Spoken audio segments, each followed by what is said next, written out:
chapter 10. Now Ahab, had 70 sons in Samaria. And Jehu wrote letters and sent to Samaria unto the rulers of Jezreel, even the elders, and unto them that brought up the sons of Ahab, saying, And now as soon as this letter comes to you, seeing your master's sons are with you, and there were with you chariots and horses, and fortified cities also, and armor, let you out the best and meetest of your master's sons, and set him on his father's throne, and fight for your master's house. But they were exceedingly afraid, and said, Behold, the 2 kings stood not before him. How then shall we stand? And he that was over the household, and he that was over the city, and the elders also, and they that brought up the children, sent to Jehu, saying, We are your servants, and we will do all that you shall bid us. We will not make any man king. Do you that which is good in your eyes. Then he wrote a letter the second time to them, saying, If you be on my side, and if you will hearken unto my voice, take you the heads of the men, your master's sons, and come to me to Jezreel by tomorrow this time. Now the king's sons, being 70 persons, were with the great men of the city, who brought them up. And it came to pass, when the letter came to them, that they took the king's sons, and slew them, even 70 persons, and put their heads in baskets, and sent them unto him to Jezreel. And there came a messenger, and told him, saying, They have brought the heads of the king's sons. And he said, Lay you them in 2 heaps at the entrance of the gate until the morning. And it came to pass in the morning that he went out and stood, and said to all the people, You are righteous. Behold, I conspired against my master, and slew him. But who smote all these? Know now that there shall fall unto the earth nothing of the word of the Lord, which the Lord spoke concerning the house of Ahab, for the Lord hath done that which he spoke by his servant Eliah. So Jehu smote all that remained of the house of Ahab in Jezreel, and all his great men, and his familiar friends, and his priests, until there was left him none remaining. And he arose and departed, and went to Samaria. And he was at the shearing house of the shepherds in the way. Jehu met the brethren of Ahaziah king of Judah, and said, Who are you? And they answered, We are the brethren of Ahaziah. We go down to salute the children of the king and the children of the queen. And he said, Take them alive. And they took them alive, and slew them at the pit of the shearing house, even 42 men, neither left any of them. And when he was departed from there, he lighted on Jehonadab, the son of Rechab, coming to meet him. And he saluted him, and said to him, Is your heart right, as my heart is with your heart? And Jehonadab answered, It is. If it be, said Jehu, Give me your hand. And he gave him his hand, and he took him up to him into the chariot. For he said, Come with me, and see my zeal for the Lord. So they made him ride in his chariot. And when he came to Samaria, he smote all that remained unto Ahab in Samaria, till he had destroyed him, according to the word of the Lord, which he spoke to Eliah. And Jehu gathered all the people together, and said unto them, Ahab served Baal a little, but Jehu will serve him much. Now therefore call unto me all the prophets of Baal, and all his worshippers, and all his priests. Let none be wanting, for I have a great sacrifice to do to Baal. Whoever shall be wanting, he shall not live. But Jehu did it subtly, to the intent that he might destroy the worshippers of Baal. And Jehu said, Sanctify a solemn assembly for Baal, and they proclaimed it. And Jehu sent through all Israel, and all the worshippers of Baal came, so that there was not a man left that came not. And they came into the house of Baal, and the house of Baal was filled from one end to another. And he said unto him that was over the vestry, Bring forth vestments for all the worshippers of Baal. And he brought them forth vestments. And Jehu went, and Jehonadab the son of Rechab, into the house of Baal. And he said unto the worshippers of Baal, Search and look, that there be here with you none of the servants of the Lord, but the worshippers of Baal only. And they went in to offer sacrifices and burnt offerings.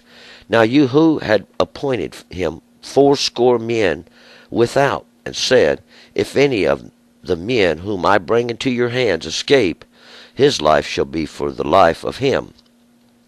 And it came to pass, as soon as he had made an end of offering the burnt offerings, that Jehu said to the guard and to the captains, Go in and slay them, let none come forth. And they smote them with the edge of the sword. And the guard and the captains cast them out, and went to the city of the house of Baal. And they brought forth the pillars that were in the house of Baal, and burned them. And they broke down the pillar of Baal, and broke down the house of Baal, and made it a draught house unto this day. Thus Jehu destroyed Baal out of Israel. Howbeit, from the sins of Jeroboam the son of Nebat, wherewith he made Israel to sin, Jehu departed not from after them the golden calves that were in Bethel and that were in Dan. And the Lord said unto Jehu, Because you have done well in executing that which is right in mine eyes, and have done unto the house of Ahab according to all that was in my heart, your sons of the fourth generation sit on the throne of Israel. But Jehu took no heed to walk in the law of the Lord, the God of Israel, with all his heart. He departed not from the sins of Jeroboam, wherewith he made Israel to sin. In those days the Lord began to cut Israel short, and Hazael smote them in all the borders of Israel, from the Jordan eastward, all the land of Gilead, the Gadites, and the Reubenites, and the Manassites, from Aroer, which is by the valley of Arnon, even Gilead and Bashan. Now the rest of the acts of Jehu, and all that he did, all his might, are they not written in the book of the chronicles of the kings of Israel? And Jehu slept with his fathers, and they buried him in Samaria. Jehoahaz, his son, reigned in his stead. And the time that Jehu reigned over Israel in Samaria was 28 years. All right, let's go back up here to verse 1.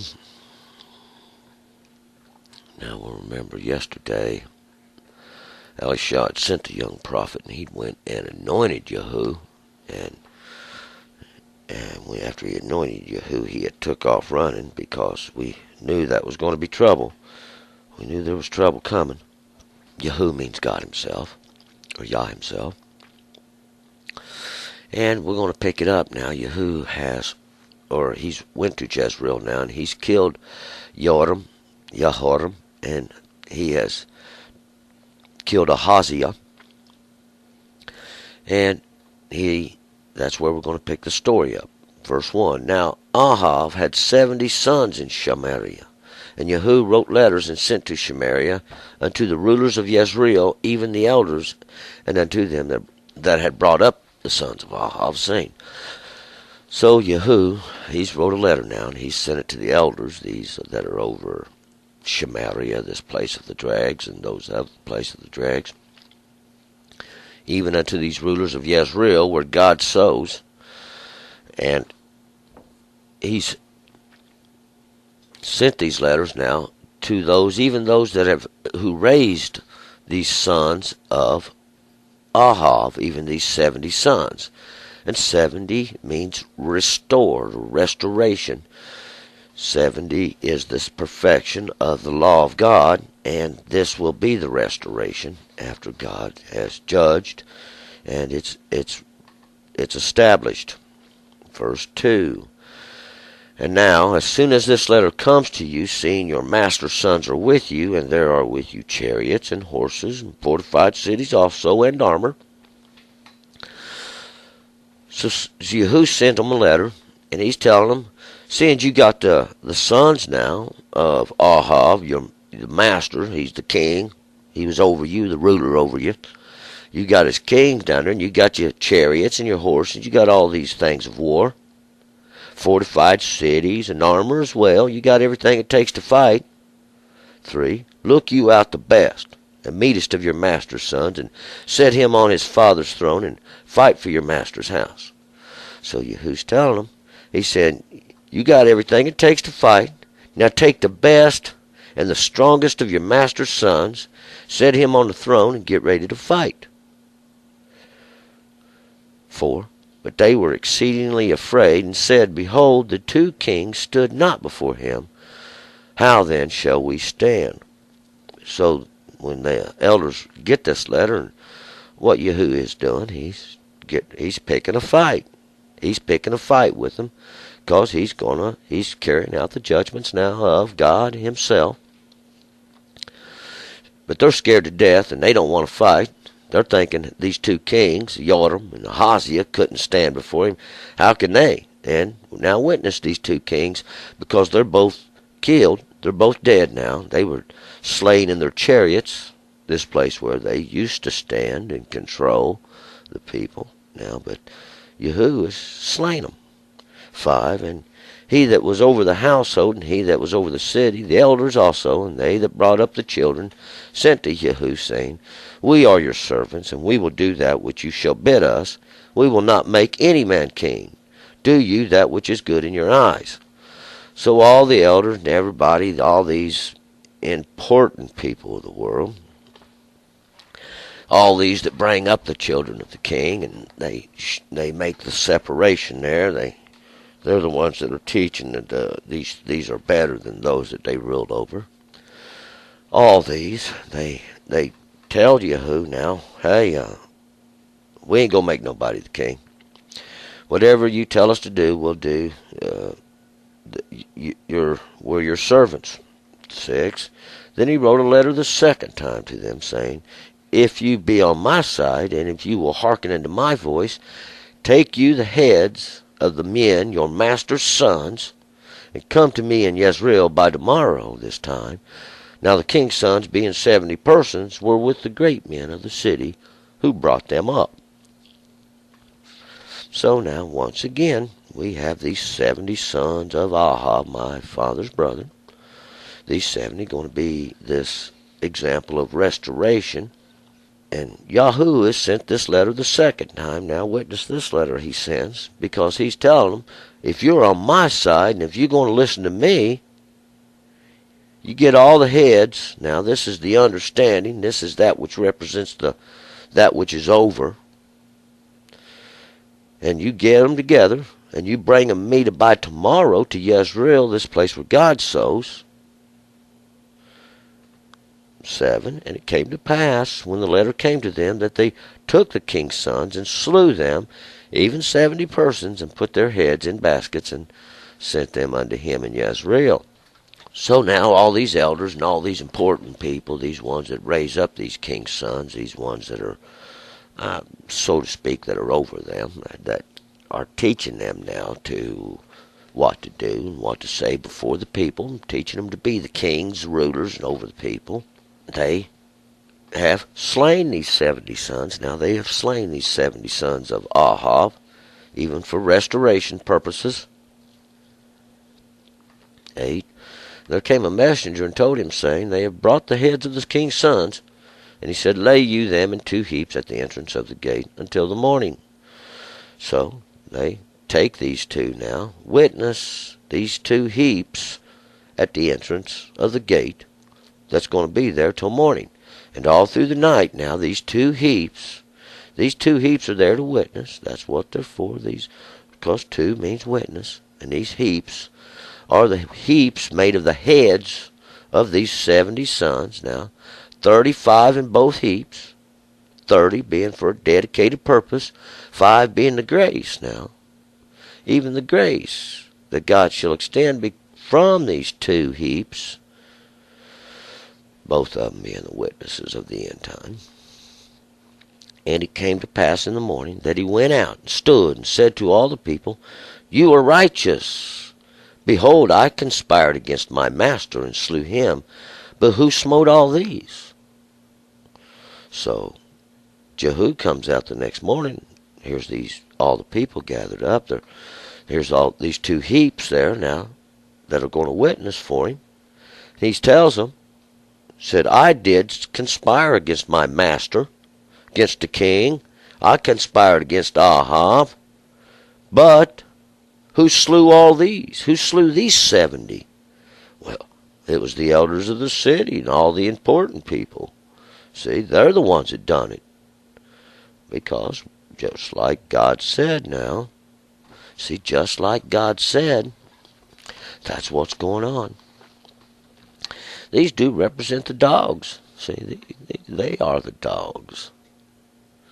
They're the ones that are going around cleaning up after humanity, taking advantage of all of us.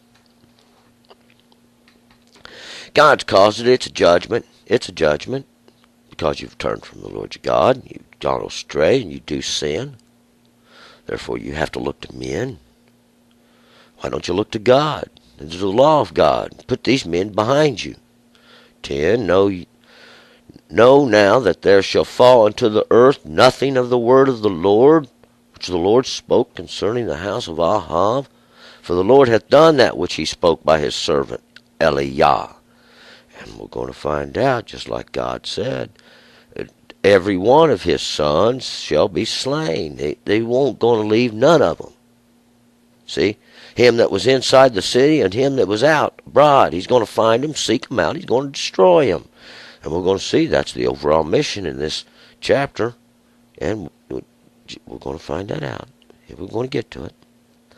Just like Eliah had spoken of God, what God told Eliah, my mighty one is God. 11. So Jehu smote all that remained of the house of Ahab in Jezreel, and all his great men, and his familiar friends, and his priests, until there was left him none remaining.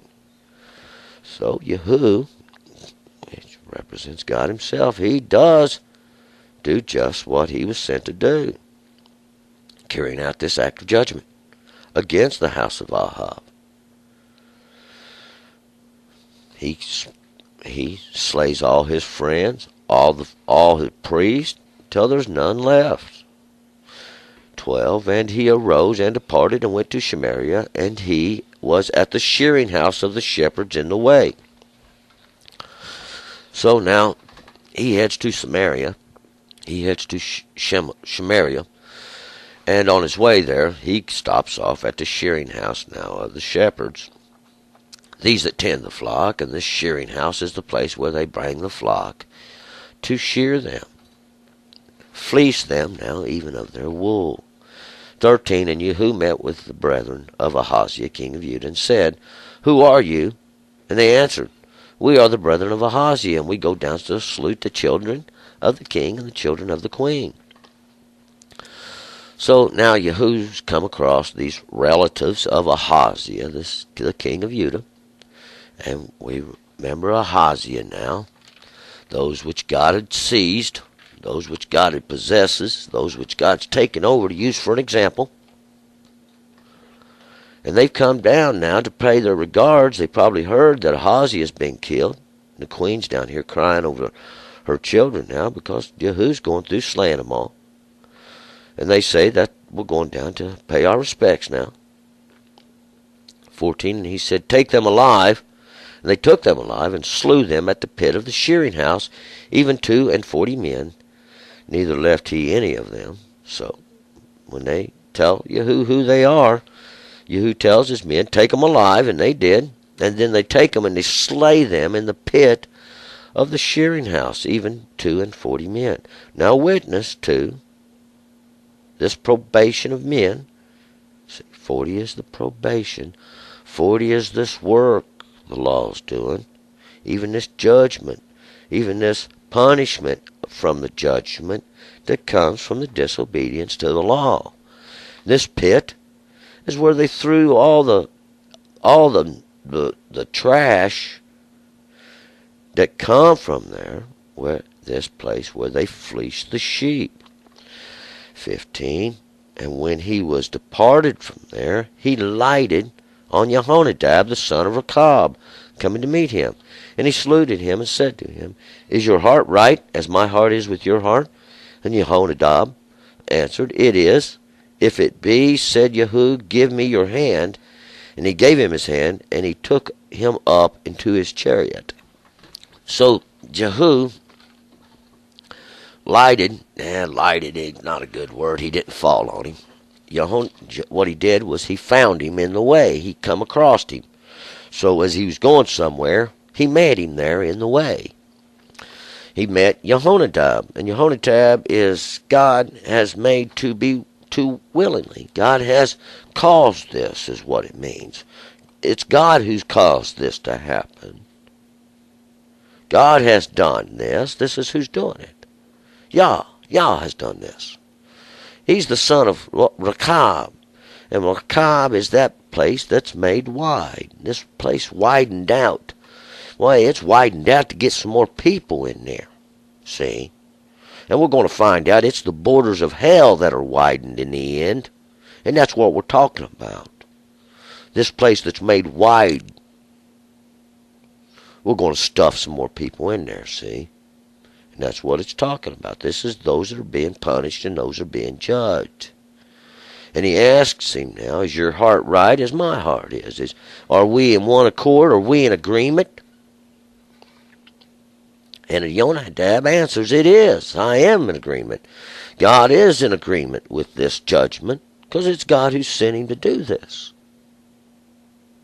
And he says, give me your hand. And this hand is going to be in the representation or the symbolism of work. See, now give me your hand. Let me do your work. Give me this hand. And that's what he does.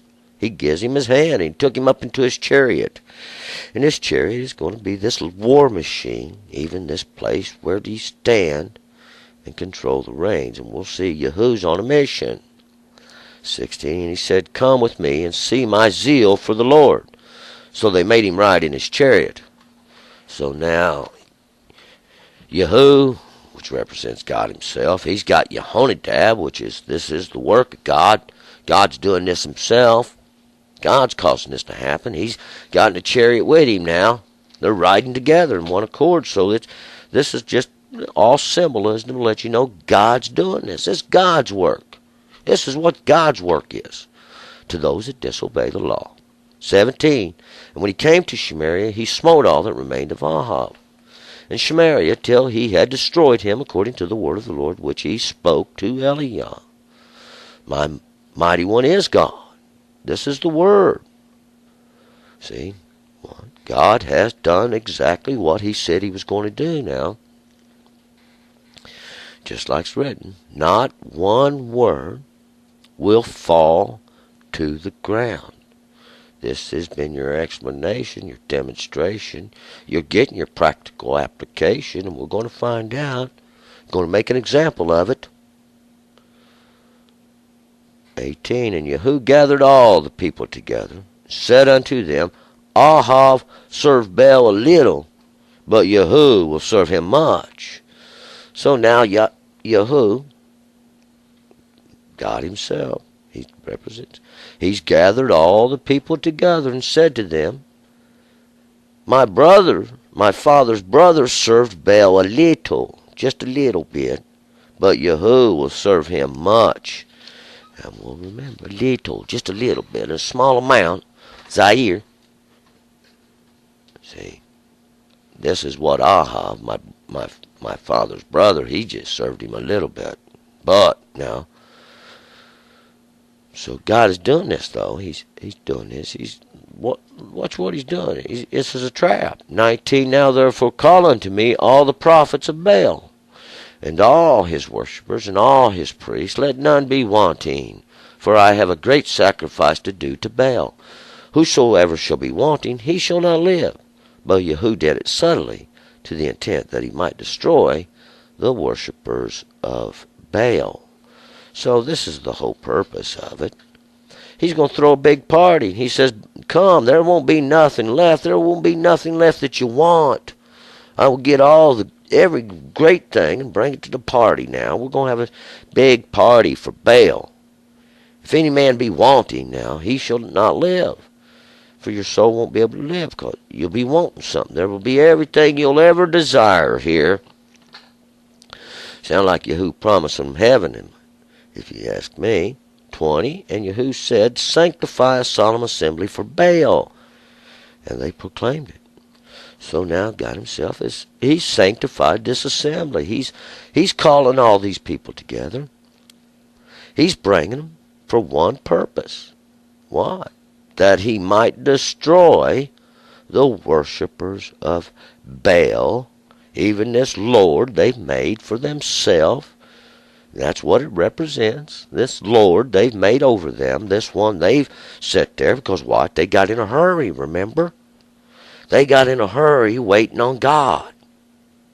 Didn't want to wait no more. 21, and Jehu sent through all Israel, and all the worshippers of Baal came, so that there was not a man left that came not. They came into the house of Baal, and the house of Baal was filled from one end to the other. He filled the whole house. This Beth Baal, house of Baal, that's house of the Lord, this house of the image they made, this image they made for themselves, this pillar even they've set up. We're going to find that out, see, this pillar, this with shadows. They can't get out of the shadow of it. Can't get no light.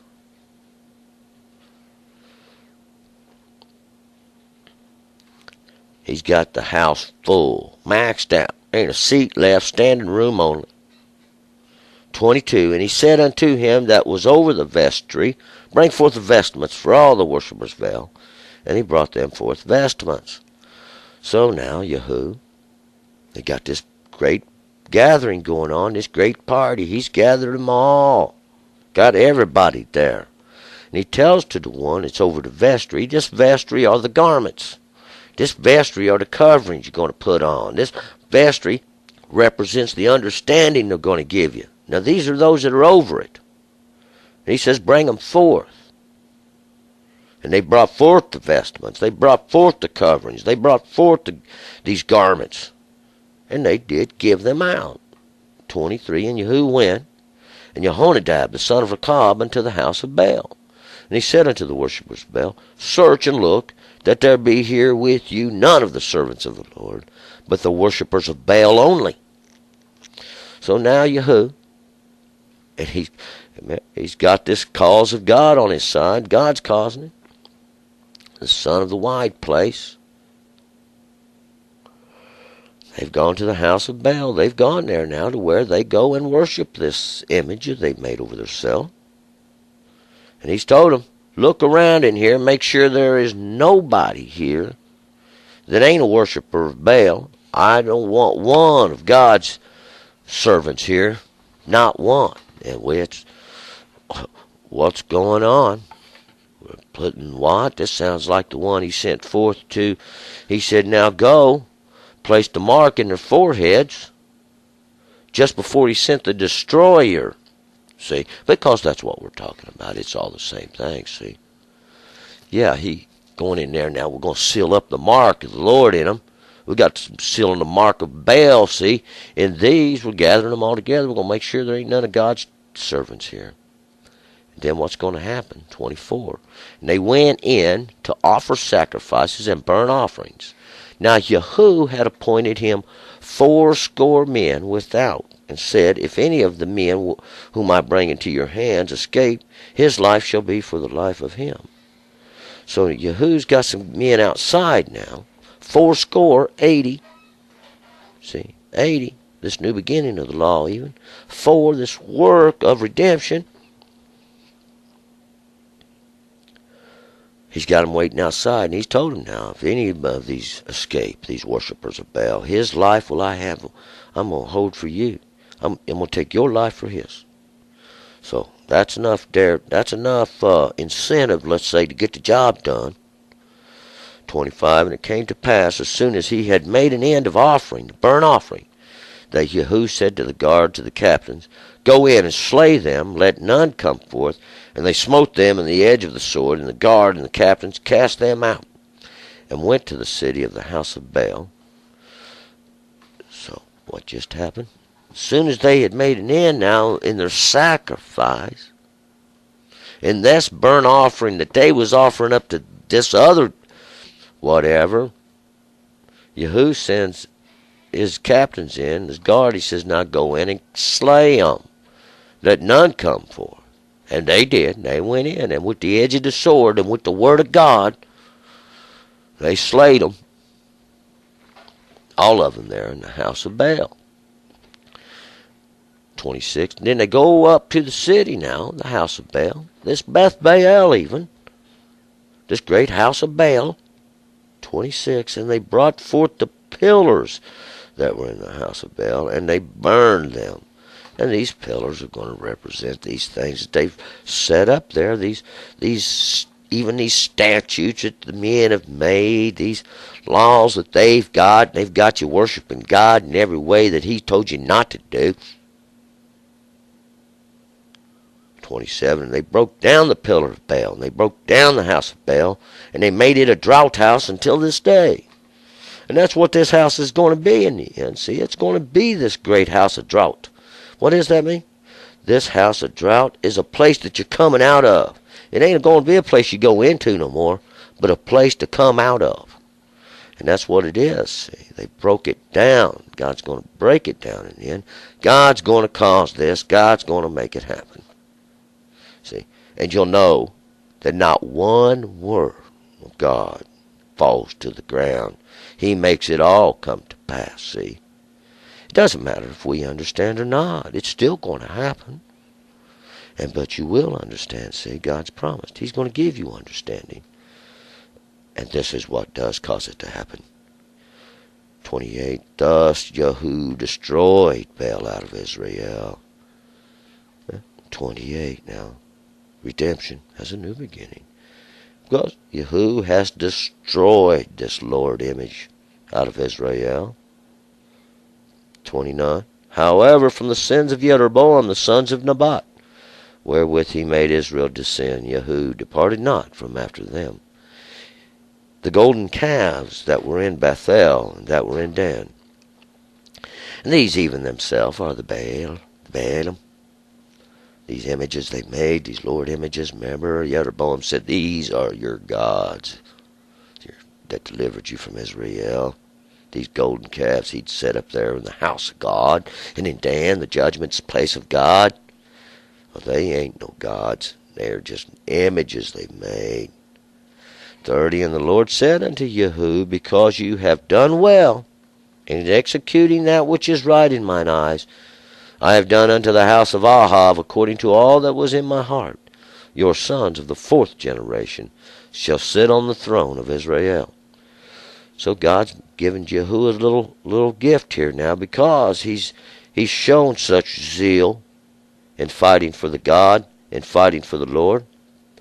But his heart wasn't perfect before God. He didn't walk perfectly before God. But God nonetheless gives him 4 generations. And we're going to see this is the work. God's going to do this work. This is the work time of God. God's working here in these 4 generations that he's going to set over Israel, this period of time where he will accomplish his total judgment. 31. But Jehu took no heed to walk in the law of the Lord, the God of Israel, with all his heart. He departed not from the sins of Jeroboam, wherewith he made Israel to sin.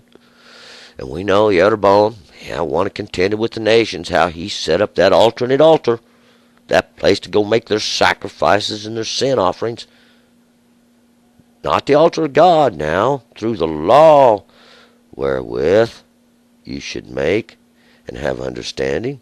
But now, this alternative, even over in these images, see, this altar is going to be busted. This altar is going to have the ashes, all the offerings that were poured out upon it, poured out on the ground, for they're going to be made to nothing. 32, in those days the Lord began to cut Israel short, and Hazael smote them in all the borders of Israel. So we're going to find out during this same period of time, after Jehu had this mighty conquest God gave him, Hazael begins to come against. Hazael, remember now, he's been anointed the king of Edom. He's the king of these enlightened ones. And Hazael, he's this one who perceives God. He sees God, so to speak. 33. From the Jordan eastward, and all the land of Gilead, and the Gadites, and the Reubenites, and the Manassites, from Aroer, which is by the valley of Arnon, even Gilead, and Bashan. So we'll see now, Hazael, he's coming at him. This one who perceives God. God's giving him victory over Israel, and he's shortening Israel, making them smaller and smaller and smaller, and they're getting smaller. Even from the Jordan eastward, these waters that descend from the throne of God, this great understanding eastward to where it comes from, where the light comes up. All the land of Gilead, this place where the stones are heaped up in witness. The Gadites, those of a troop, these that were of the army that was of God. And the Reubenites, those who see a sun, who perceive this sun. And the Manassites, those that cause to forget. From Aurora. Aurora is this, remember, Aurora is this place we have to use a double negative against. We can't just say it's stripped or made bare. We have to say it's stripped and made bare. Stripped, naked, and ruined, even. Which is by the valley of Arnon. And we remember this valley of Arnon. This is those rushing waters, even those rushing waters of the end time that are like the floods of Noah to God. These waters that overcome even the truth, that overcomes the ignorance of men in the end. Gilead, will be the heaps of stones in the end. And Bashan is this fertile valley, this valley of fertility. And it's become fertile, see, because the waters of the Jordan have dumped their silt there for years, this truce, and they have overcome this valley now, even this land of Bashan, this fertile valley. Many times have these waters of the Jordan overcome it. 34. Now the rest of the acts of Jehu, and all that he did, and all his might, are they not written in the book of the Chronicles of the kings of Israel? And we would find there further witness of Jehu. Jehu was representing God himself in this punishment of God and this judgment of God. He come forth. He was sent, anointed for this purpose. When a prophet went down there, he anointed him and took off running because there was trouble coming. 35. And Jehu slept with his fathers, and they buried him in Samaria. And Jehoahaz, his son, reigned in his stead. So Jehu dies, and now we got Jehoahaz. It's Jehu's son. And Jehoahaz God is seized. God has took charge of. God's taken over. And we're going to find out now God possesses. God's taken him over. See, God has done this. God has caused this. God's brought this around. 36. And at the time that Jehu reigned over Israel and Samaria was 20 and 8 years. 20, redemption. 8, a new beginning. Years, understanding. Even these circles going around. Because God wants you to have understanding in these circles that are going around. God's going to use this. What he's saying is, I'm going to make a great example now of all these that have worshipped Baal and all these that have went into this house of Baal and set up these pillars of Baal and all this. God's done this. That was his plan from the beginning. None's going to escape. We're going to find that out. The prophet's going to tell us all. My suggestion is turn from your sin and turn that you might live, see?